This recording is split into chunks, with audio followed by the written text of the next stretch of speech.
I used to think hatred had a face. For me, it was Damian King.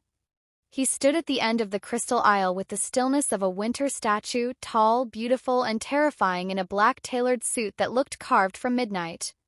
His silver cufflinks caught the chandelier light, but his eyes did not shine. They were cold gray, like rain clouds over a city that had forgotten how to hope. To the world, Damian King was the young billionaire heir of King Holdings, a man whose signature could save companies or bury them. People whispered his name like a spell. Investors feared him. Reporters chased him. Women admired him from a distance, calling him untouchable, mysterious, tragic. But to me, he was the man who had bought my future just to punish my bloodline. My name was Elara Vale, daughter of the late Arthur Vale, the man Damian believed had destroyed his family. Years ago, my father had been accused of betraying Damian's father, stealing company funds, and causing the collapse that led to Mr. King's death. Damian grew up with that story carved into his heart like a wound that never stopped bleeding. And now I was standing before him in a wedding dress. Not because he loved me. Because he hated me enough to make me his wife. The chapel was impossibly beautiful, almost cruel in its perfection. White roses climbed golden arches like frozen flames. Silk ribbons moved gently beneath the air conditioning, soft as breath.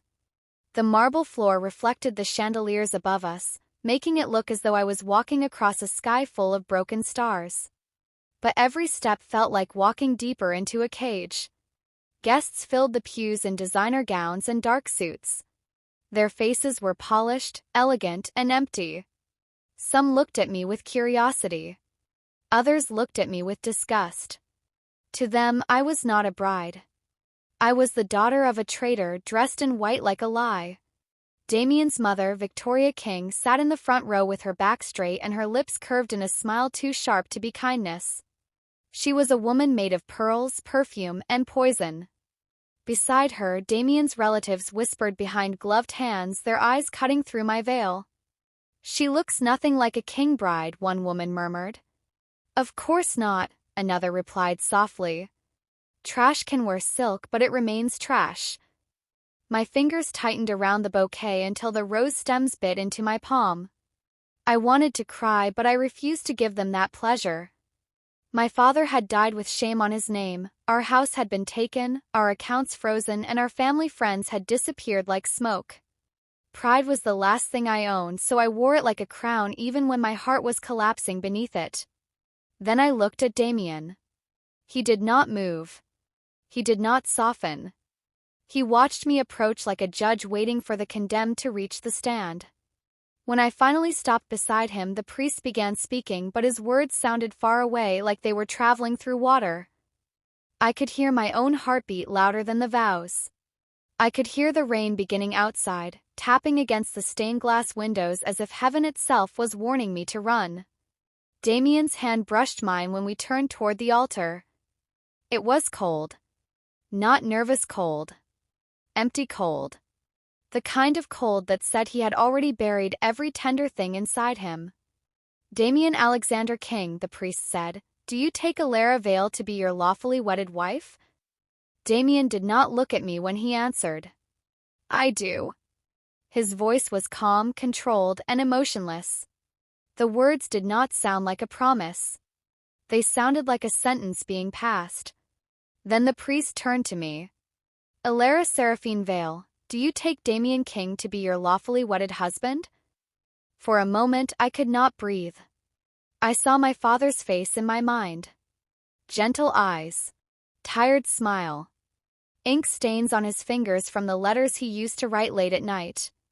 I remembered the day he died, the rain on the hospital window, the weight of the sealed envelope he left behind, and the final warning written on it.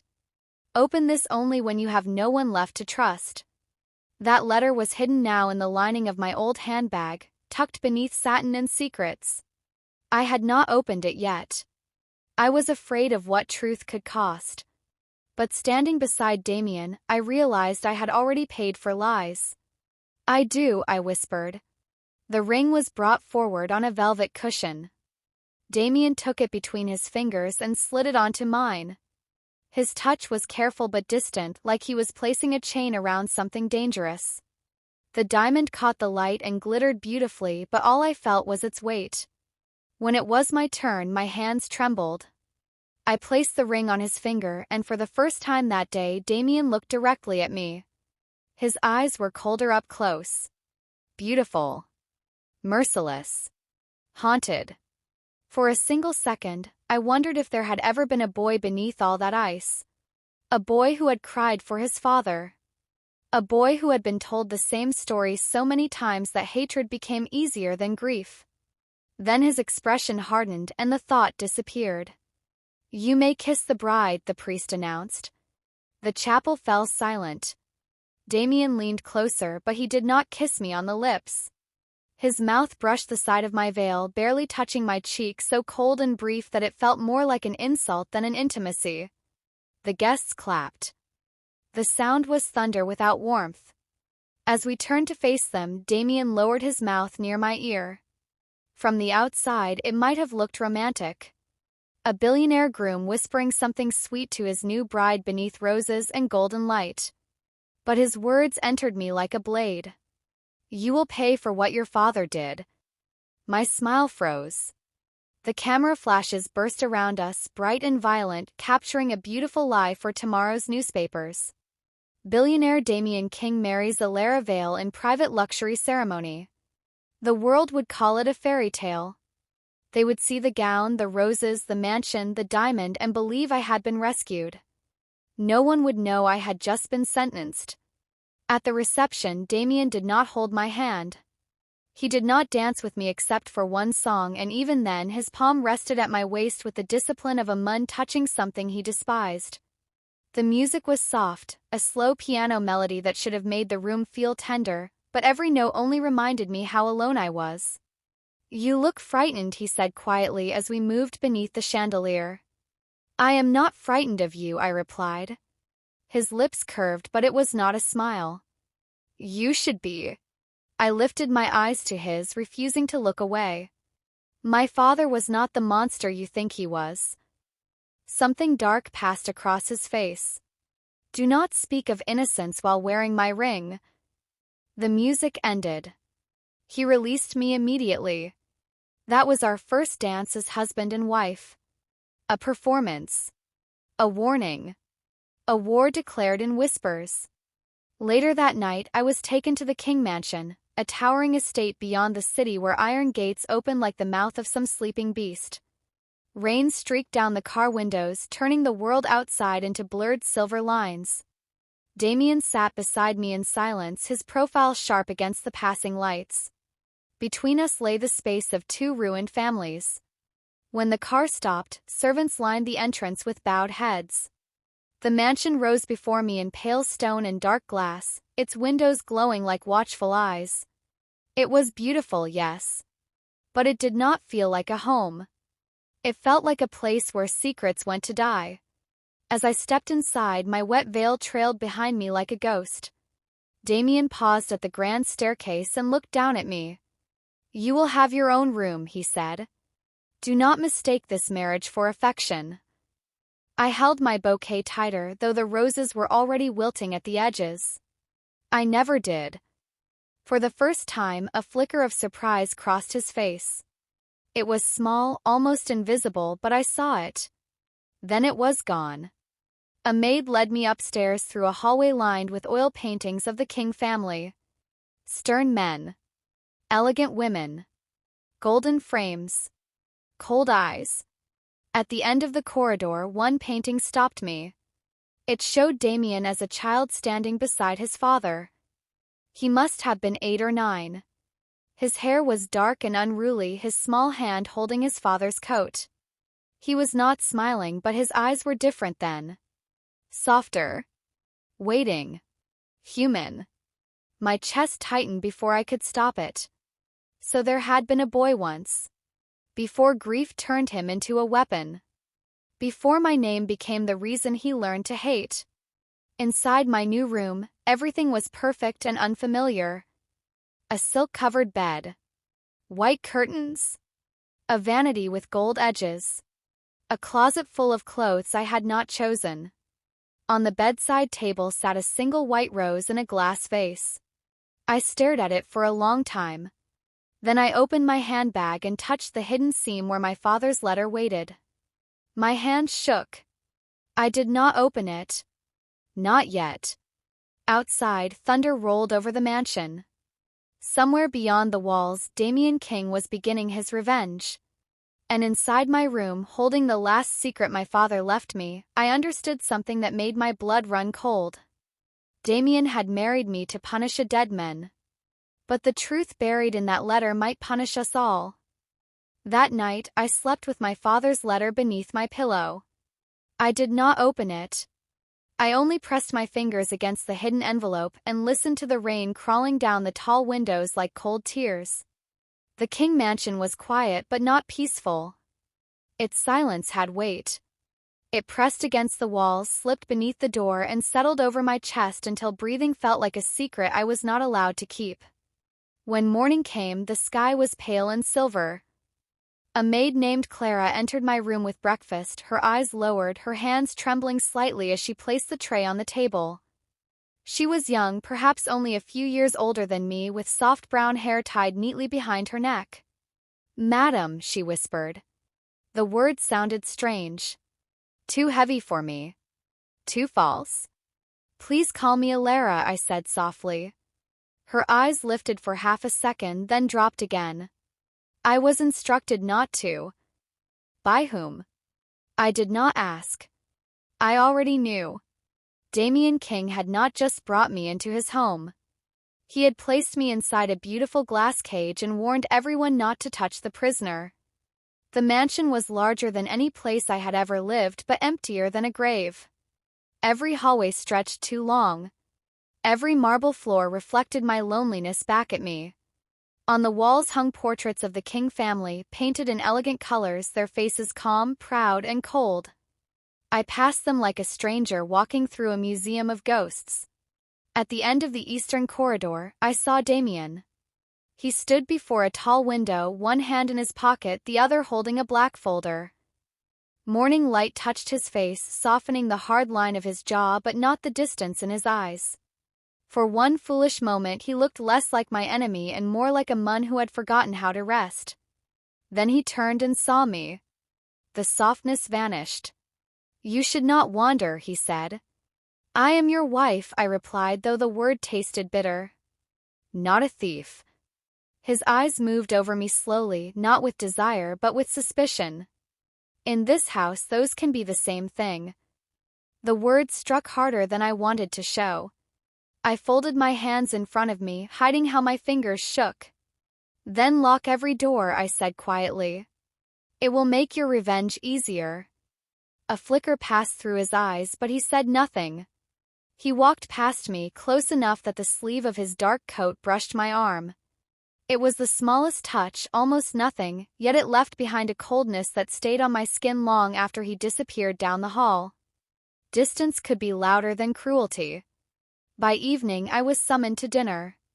The dining hall was wide and golden, with a long polished table that seemed built to keep people apart. Damian sat at one end, Victoria King at the other, and I was placed somewhere in the middle like an unwanted decoration. Crystal glasses shone beneath the chandelier. Silver knives rested beside porcelain plates. Everything was perfect except the people. Victoria smiled at me over her wine glass. "So tell me, Elara," she said, her voice smooth as silk drawn over a blade, "does betrayal run in your blood, or was your father simply gifted?" The room went silent. Damian's hand tightened around his glass. I looked at him, waiting. Not for love. Not even defense. Just one sentence to remind his mother that I was human. But Damian only lowered his eyes. And that hurt worse than the insult. I turned back to Victoria. "My father is dead. He cannot answer you." Her smile sharpened. How convenient for him. Something inside me cracked, but I did not let it show. I picked up my fork with steady hands and forced myself to eat, even though every bite felt like swallowing broken glass. I had learned that silence could be a shield when words would only make cruel people enjoy your wounds. After dinner, I felt dizzy. Maybe it was the humiliation. Maybe it was the sleepless night. Maybe it was the weight of being hated by a man I had never harmed. I searched the hallway for Clara, hoping to ask for medicine, but the mansion had swallowed every servant into its shadows. That was when I noticed a door left slightly open. Damian's private library. I knew I should not enter. I knew every step beyond that door would become another crime in his eyes. But pain has a way of making caution feel distant. I slipped inside, closing the door softly behind me. The room smelled of leather, old paper, and rain. Tall shelves climbed the walls. A black grand piano stood near the window, untouched, covered in a thin layer of dust. On the far wall hung a painting of Damian's father, Alexander King. His eyes were warmer than Damian's, but sorrow lived in them too. I found a cabinet near the desk and began searching for medicine. My hand knocked against a stack of files and one fell open across the floor. A photograph slid out. I froze. Two men stood in the picture, arms around each other's shoulders, smiling beneath the sun. One was Alexander King. The other was my father, Arthur Vale. Not enemies. Not betrayer and victim. Friends. Brothers, almost. My knees weakened as I picked it up. My father looked younger, lighter, alive in a way I had almost forgotten. And behind the photograph was a document stamped in red. Confidential. My breath caught as I read the title. King Holdings Internal Fraud Report. Before I could turn the page, the library door opened. Damian stood there, his gray eyes fixed on the photograph in my hand. For the first time since our wedding, he did not look angry. He looked afraid. Damian stood in the doorway of the library, his gray eyes locked on the photograph in my hand. For a moment, neither of us moved. The rain tapped against the tall windows behind me, soft and steady, like fingers counting down to something terrible. The confidential file lay open on the floor between us, its red stamp burning beneath the chandelier light. "What are you doing here?" he asked. His voice was quiet, but it carried danger. I held the photograph tighter. Looking for medicine. In my private library? I was dizzy after dinner, I said. No one was around. His eyes dropped to the picture. His jaw hardened. "Give it to me." I looked down at the two smiling men in the photograph. My father, Arthur Vale, and his father, Alexander King, standing shoulder to shoulder as if the world had not yet taught their sons how to hate each other. My chest ached at the sight of my father's smile. I had almost forgotten that he used to look happy. "They were friends," I whispered. Damian stepped closer. "You know nothing about them." "Then tell me why they look like brothers." His face changed. Just a little. A crack in the ice. But he covered it quickly, reaching for the photograph. I pulled it back before he could take it. "Elara," he warned. It was the first time he had said my name without making it sound like an accusation. And somehow that hurt even more. I placed the photograph on the desk, but my fingers would not leave it. "You married me because you believe my father destroyed yours. But what if everything you know is wrong?" His laugh was low and bitter. "Is that what you tell yourself to sleep at night?" "No," I said, my voice shaking. "I don't sleep." The room went silent. For 1 second, his eyes flickered to my face and I saw something there. Not kindness. Not yet. But awareness.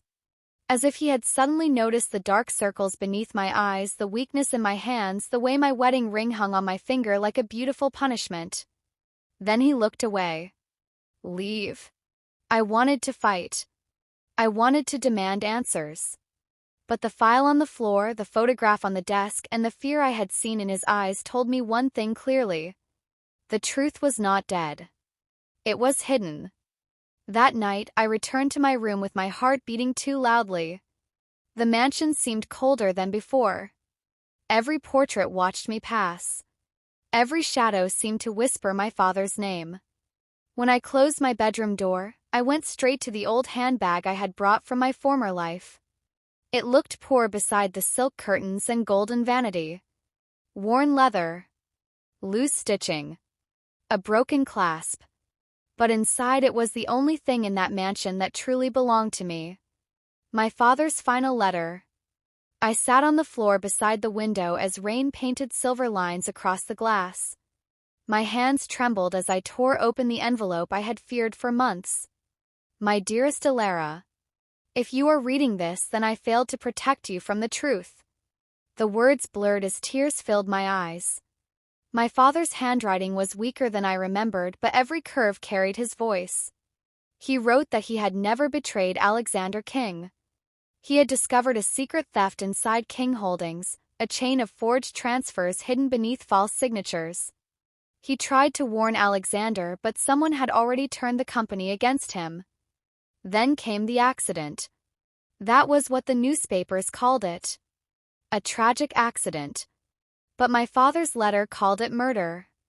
I pressed a hand over my mouth to stop myself from making a sound. He wrote that Alexander had died before the truth could be revealed. He wrote that he was framed, ruined, and hunted by people who needed him silent. Then came the final line, the one that turned my blood cold.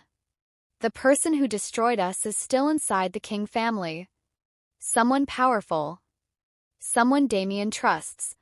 I read it again. And again. Until the room began to spin. By morning I could not keep it inside me. I found Damian in the corridor outside his study, dressed in black, his hair damp from the rain, his eyes tired in a way he would never admit. I held out the letter. My father left this, I said. Please read it. He stared at the paper like it was a snake. Then he took it. For a moment I thought he would believe me. His eyes moved across the first lines. His expression shifted, almost painfully, as if the words had touched some buried wound inside him. But then Victoria's voice floated from behind us. How convenient, she said softly. A dead traitor suddenly becomes innocent through a letter only his daughter can produce. Damian's face closed. Just like that. The mun disappeared. The weapon returned. He looked at me and laughed without joy. A liar's daughter would bring a liar's letter. Then he tore it in half. The sound was small, but it felt like my father dying a second time. The pieces fell between us like broken wings. I stared at them, unable to breathe, unable to cry. Damian's hand trembled once so slightly that only I noticed. But it was too late. I bent down, gathered the torn pieces, and held them against my chest. I understand now, I whispered. Damian said nothing. I lifted my eyes to his, and whatever hope had survived inside me finally went quiet. I will never beg you to believe me again. Then I walked away, carrying my father's torn truth in my hands. And behind me, for the first time, Damian King did not look victorious. He looked haunted. After Damian tore my father's letter, something inside me went quiet. Not broken. Not healed. Just quiet. I stopped waiting for his apology. I stopped turning my head when his footsteps echoed behind me in the corridor. I stopped hoping that one day he would look at me and see Elara Vale, not the daughter of the mun he had been taught to hate. Hope had made me soft. His cruelty had made me awake. At dinner, Victoria King continued her little performances. She sat beneath the chandelier like a queen carved from ice, her pearl necklace shining against her black silk dress. She smiled at me as servants placed silver dishes before us, then asked, "Did your father teach you to forge tears too, Elara?" Before, those words would have cut me open. That night, I simply lifted my glass of water and drank. Damian looked at me from the far end of the table. I felt his stare before I met it. He seemed almost disturbed by my silence, as if my pain had been easier for him to understand when it still made sound. Perhaps he had expected me to cry, to defend myself, to throw another torn truth at his feet. But I had nothing left to prove to a mun who preferred lies because they protected his hatred. So I smiled faintly at Victoria. "No," I said softly. My father taught me not to waste truth on people who enjoy darkness. The room froze. Victoria's smile thinned. Damian's fork stopped halfway to his plate. For the first time in that mansion, I stood before they dismissed me. I left the dining hall slowly, my white dress brushing against the marble floor like moonlight. Behind me, no one spoke. The silence followed me upstairs, but this time it did not feel like a prison. It felt like distance. And distance was the only freedom I could afford. Days passed like pale watercolors bleeding into one another. Morning mist clung to the garden. Rain tapped against the windows. The portraits in the hallway watched me with their painted eyes, but I no longer lowered mine. I passed Damian without greeting him. I passed Victoria without flinching. I became gentle in my movements and stone in my heart. That was when Damian began to notice. He noticed when I stopped crying. He noticed when I stopped eating dinner with shaking hands. He noticed when I walked past him as if he were nothing more than another expensive shadow in his lonely mansion. One afternoon, I found him standing near the portrait of his father, Alexander King. He was staring up at it with an expression I had never seen before. Not rage. Not arrogance. Confusion. The light from the window fell across his face, making him look younger, almost like the little boy in the painting I had seen before grief turned him into a weapon. His hand was resting near the frame but not touching it, as if he wanted comfort from a dead man and did not know how to ask. I should have walked away. Instead, I said, "He smiled in that photograph with my father." Damian turned sharply. The air between us tightened. "Do not start," he said. "I'm not starting anything," I replied. "I'm only saying what you already saw." His jaw clenched, but there was no immediate cruelty in his eyes. Only resistance. A man standing before a locked door, terrified that the key might be real. I left him there before he could hurt me again. That evening, rain came harder than before. The sky turned black above the mansion, and the garden lamps flickered like dying stars. I walked outside without a coat, needing air, needing space, needing one place in that house where Victoria's voice could not reach me. Cold rain soaked through my dress. I stood beside the rose bushes until my fingers went numb. In my palm, I held the torn pieces of my father's letter, folded carefully inside a handkerchief. The ink had smudged at the edges from my tears, but I could still see my father's final warning. "Someone Damian trusts." The words blurred. My knees weakened. The garden tilted. The last thing I saw was Damian running toward me through the rain, his black coat flying behind him like a torn shadow. When I opened my eyes, I was back in my room. A fire burned low in the fireplace. A doctor packed his bag near the door. Clara stood beside the bed, pale and frightened.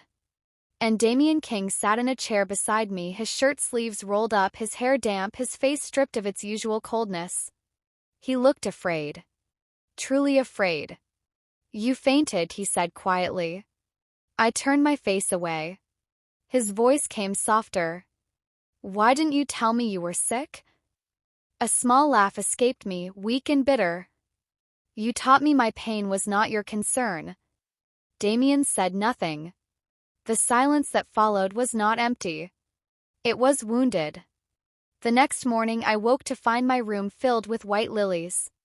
Not roses. Lilies. Flowers for apology. Flowers for grief. Flowers people brought when they did not know how to say they were sorry. But Damian was not there. By afternoon the mansion felt strange. Servants whispered in corners. Victoria's door opened and closed sharply. Somewhere downstairs, Damian's voice rose from his study, deep and furious. I stepped into the hallway. Then I heard him say one sentence that made my blood turn cold. "Mother, why is Elara's father's name on the original report?" Victoria did not answer. And for the first time, the great King mansion felt afraid. "Mother, why is Elara's father's name on the original report?" Damian's voice cut through the mansion like lightning. I stood frozen in the hallway, one hand against the wall, my breath trapped somewhere between fear and hope. Inside his study, papers scattered across the desk like fallen birds. The rain outside struck the windows harder, turning the glass into silver rivers. For the first time since I entered the King mansion, it did not feel like the house was watching me. It felt like the house was confessing. Victoria King stood near the fireplace, dressed in pearl white, her face pale beneath the golden light. She looked elegant even when cornered, like a queen who still believed the throne would protect her from the truth. Damian held a file in his hand. His gray eyes were no longer cold.